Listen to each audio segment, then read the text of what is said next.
Today is July 7, 2014.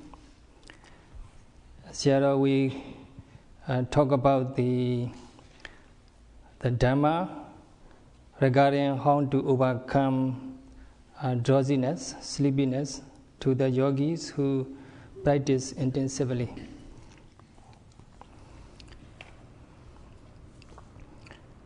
So this Dhamma discourse is named as the Pasalaya Mana Sutta and documented in the numerical discourses. So this sutta put emphasis on the eradication of the sleepiness.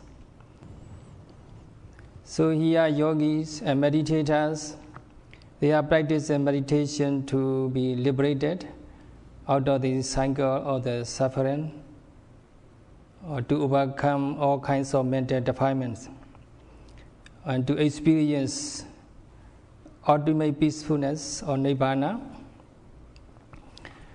So for such a sublime purpose, the Venerable Moggallana, who later was honored as the foremost in psychic power among the monks. During his intensive retreat, he was nodding and sleepy. And then when the Buddha saw his disciples nodding, and then the Buddha gave this Dhamma advice on how to overcome the sleepiness and drowsiness. So here the one thing important is Yatha Buddhaṃ Jnānāya Sattha Pariyesi Dabba. So we should find the right teacher to develop the inside knowledge, to develop, to gain a breakthrough into the truth. Yatha Buddha Jnana. So the Buddha is really a right teacher. He came over to give advice to the Venerable Moggallana during his intensive retreat on how to overcome the sleepiness. The place where this discourse was expounded is Bhagga state, Susumara Giri, the Mount Susumara, and in the forest known as Besa Kalawana. The Buddha was dwelling in that area, and at that time the Venerable Moggallana was practicing intensively somewhere in Magadha state, and the village in a village known as Kanlawala Buddha. So the Buddha from his place, he saw that his disciple Venerable Moggallana nodding and sleepy during his intensive retreat, Kanlawala Buddha village in Magadha state. With the divine eyes, with the psychic power, maybe it can be compared to a satellite today. Through the satellite, we can see people on earth. So similar like that, the Buddha saw Venerable Moggallana nodding and sleepy and drowsy through his psychic eyes or the divine eyes. And then the Buddha's his mind is totally purified of mental defilements, and his psychic power is really powerful. So the Buddha went there by exercising the psychic power very fast from state to state, just like a stretching or bending one's hand, one's arms. The Buddha right away appeared in front of the Venerable Moggallana.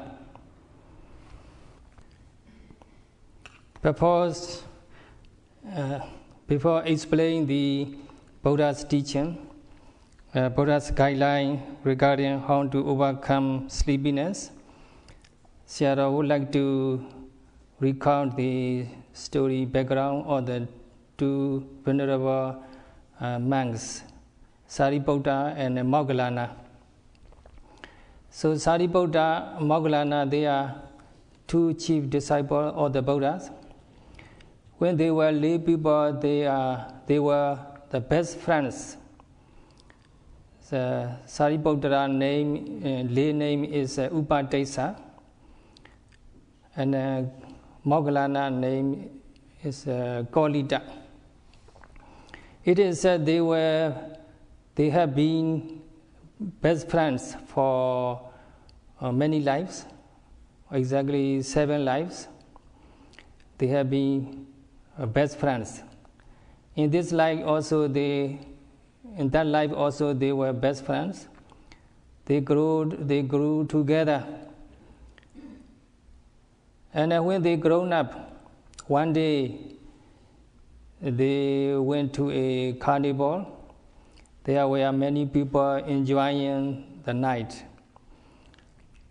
So many people are enjoying their night, and Upadesa, he went there with many friends, many other friends, and Moggallana also went there with many friends. They saw people dancing, singing, and onlookers, they enjoying the dance and the song, and they rewards the singer and the dancer.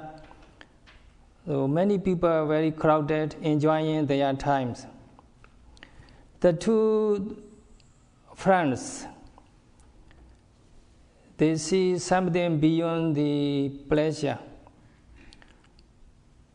They analyze something beyond the enjoyment. They saw people dancing, singing, and onlookers and enjoying and song and dance and rewarding. Everybody, they think about this way, or it's just within 100 years that all the people will disappear out of this planet. Everybody will leave this planet within 100 years. So they pondered this unavoidable destiny of all living beings.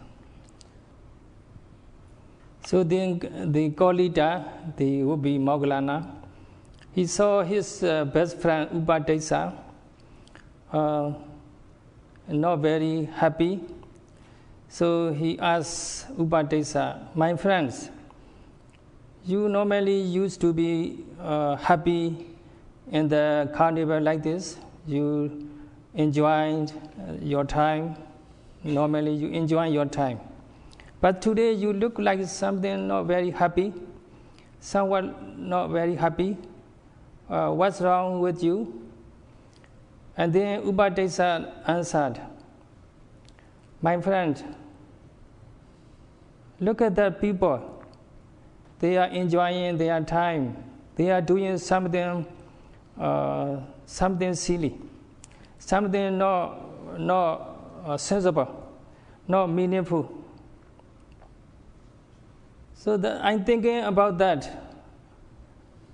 I cannot enjoy my time. Actually, they should do something meaningful to be liberated out of the torture cycle of birth and death. So as it turned out, both friends, they are thinking about something the same. So they are pondering the destiny or the living beings. So they decided together, we better find the way to get out of the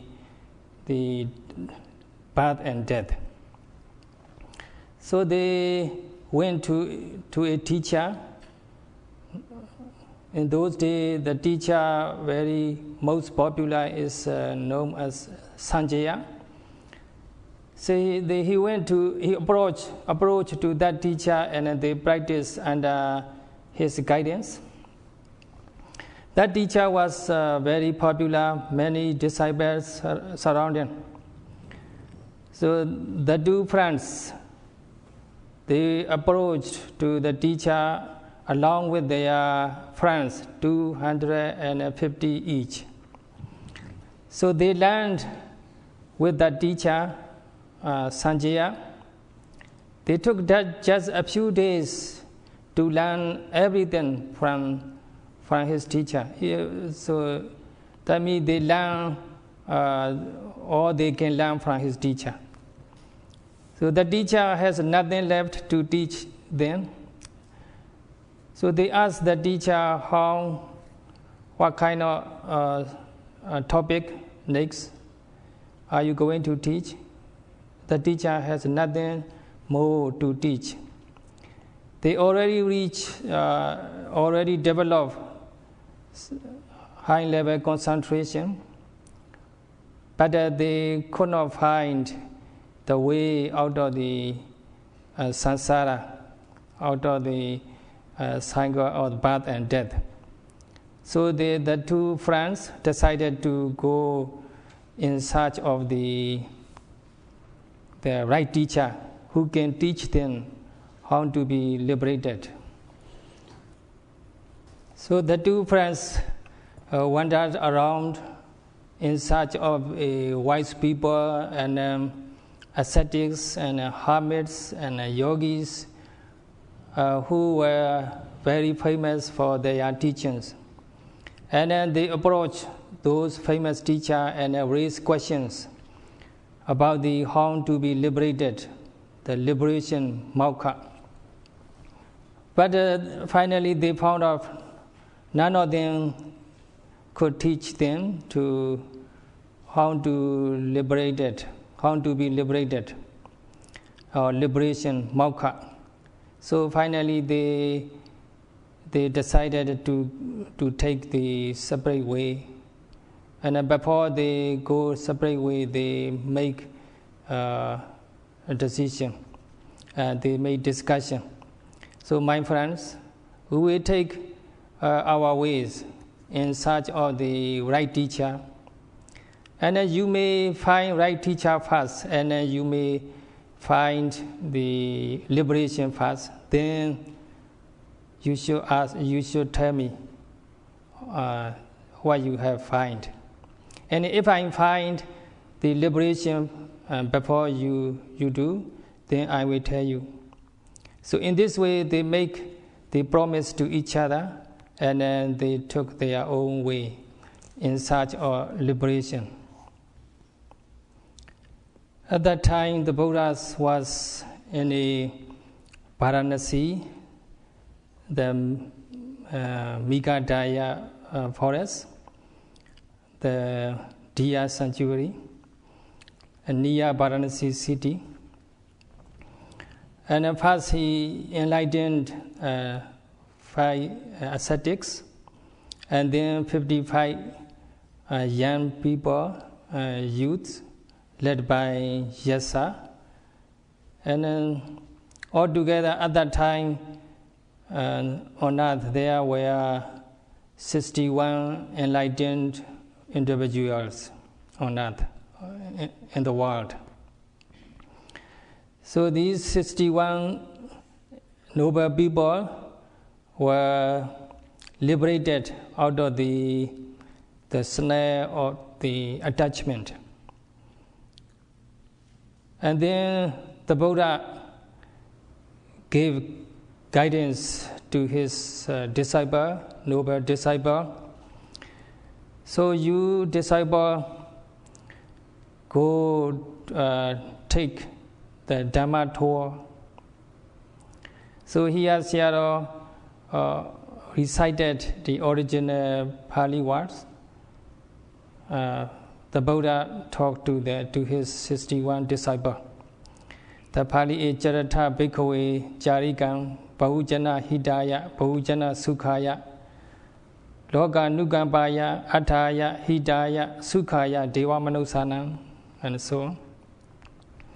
So the meaning is, O monks, please go and wander around or take Dhamma tour for the purpose of serving the benefits of the many people, and then to contribute or to boost up the happiness of the divine and human beings,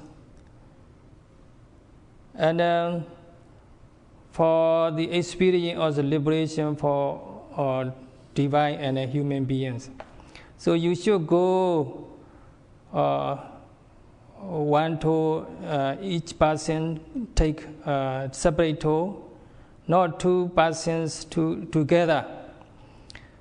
And then you teach Dhamma, you share your experience, Dhamma experience with the people around.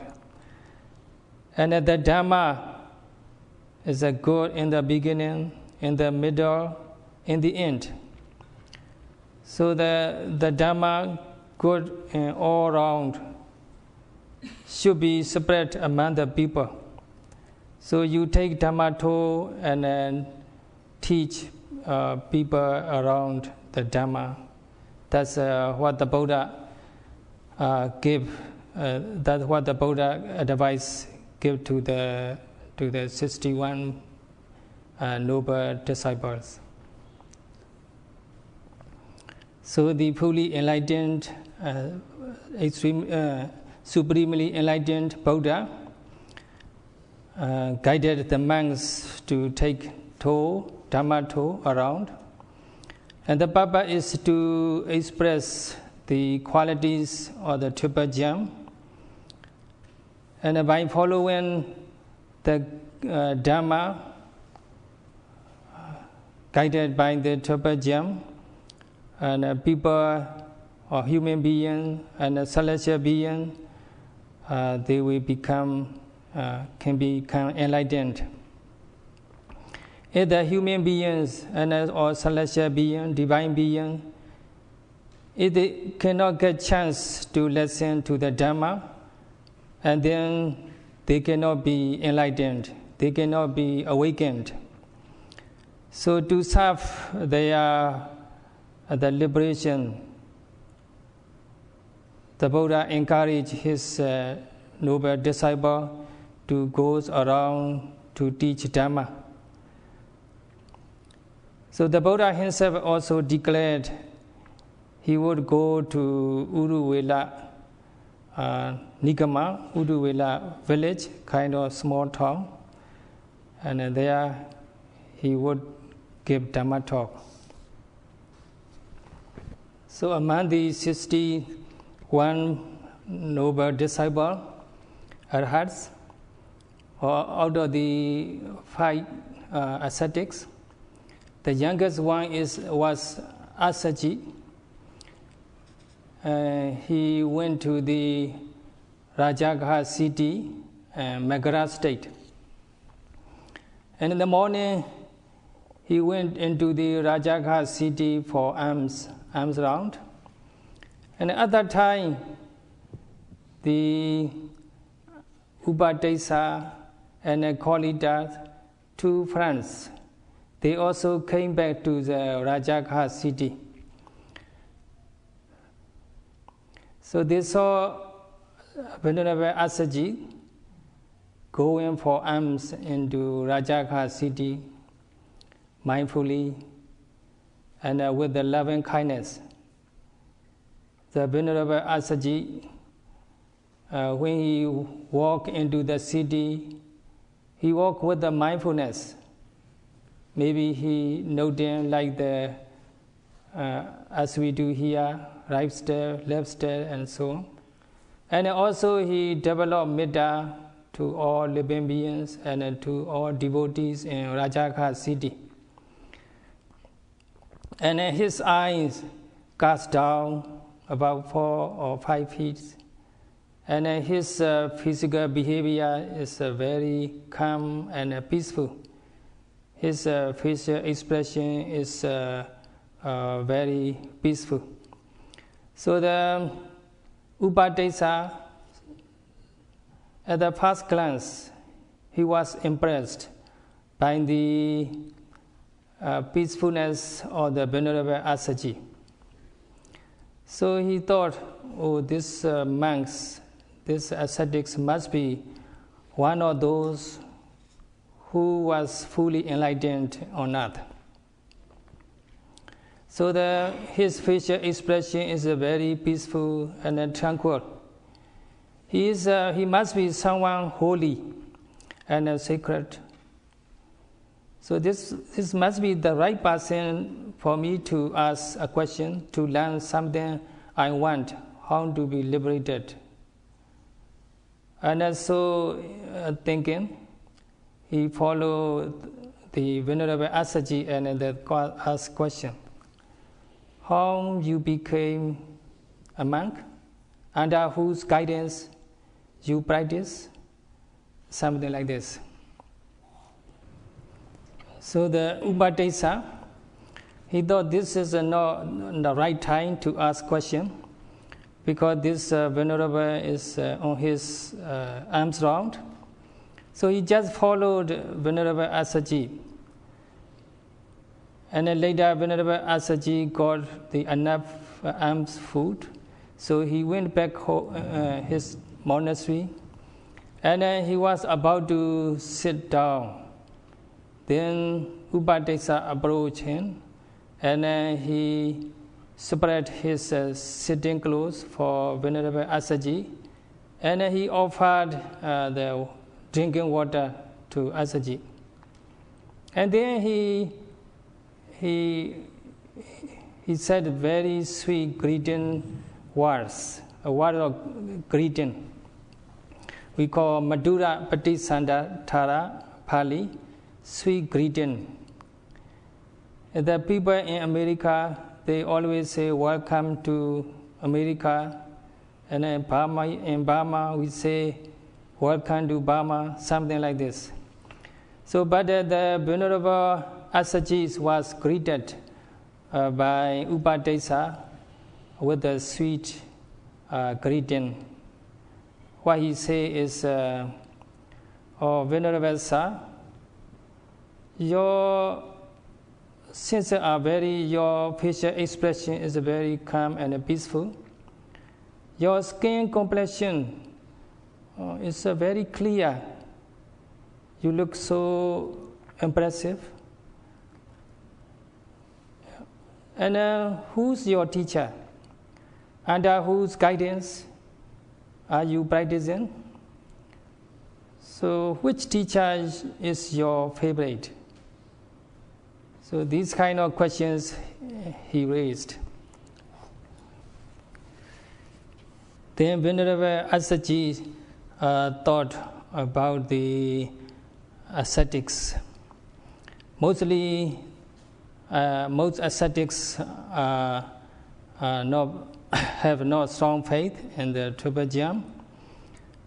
So the Venerable Assaji, he want to show how deep the Buddha's teachings are. So he just mentioned, I just ordained about maybe 10 months. So I didn't learn much from the Buddha. So I don't know much to teach you. Then Upadesa said, no problem, sir.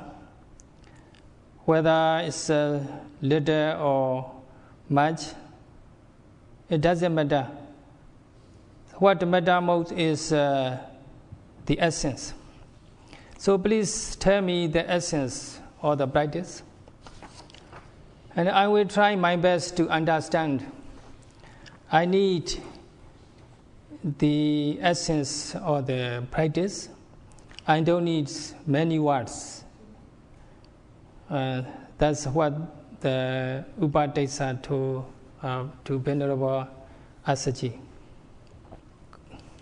So then the Venerable Asaji, he gave very brief Dhamma talk, explaining what the Buddha's teachings are.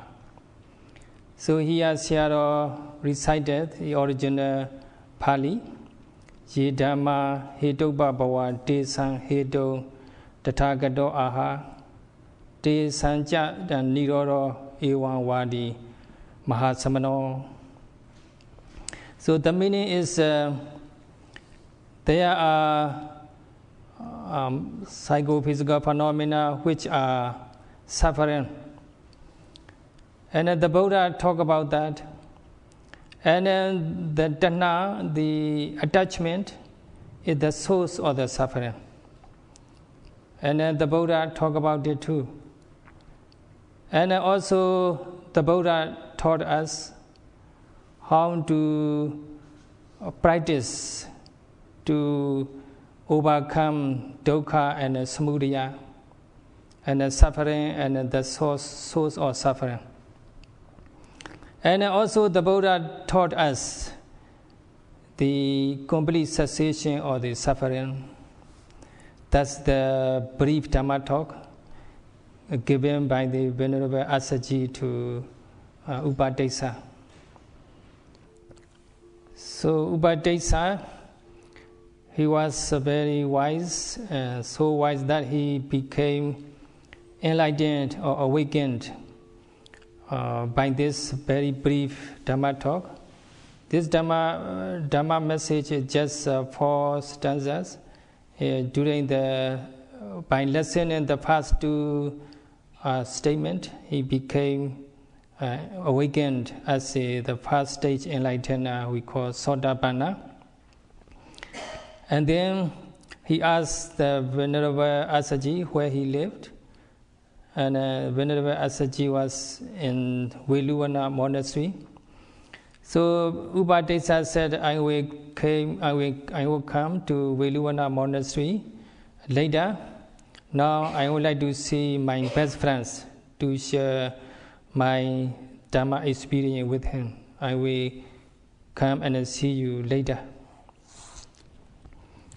So Upadesa, he approached his best friend Kolita, and then Kolita saw Upadesa from distance.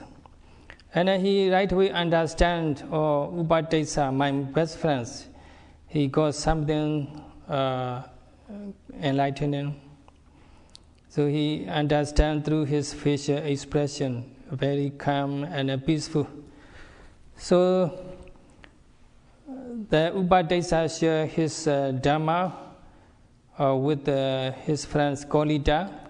So Kolita also became awakened, and then he developed the unshakable faith in Tripajam, and then he have the 5 precepts fully purified. And then later they became a monk and ordained under the guidance of the Buddha. And the Upadesa, he went to the forest, as mentioned earlier, and then took intensive retreat. During his intensive retreat, Upadesa, by the name of the Moggallana, Venerable Moggallana, he sleepy and nodded. Then the Buddha came over and he gave the Dhamma talk. Now time is past, so Sayadaw, we continue this Dhamma talk on the Monday. That's all for today.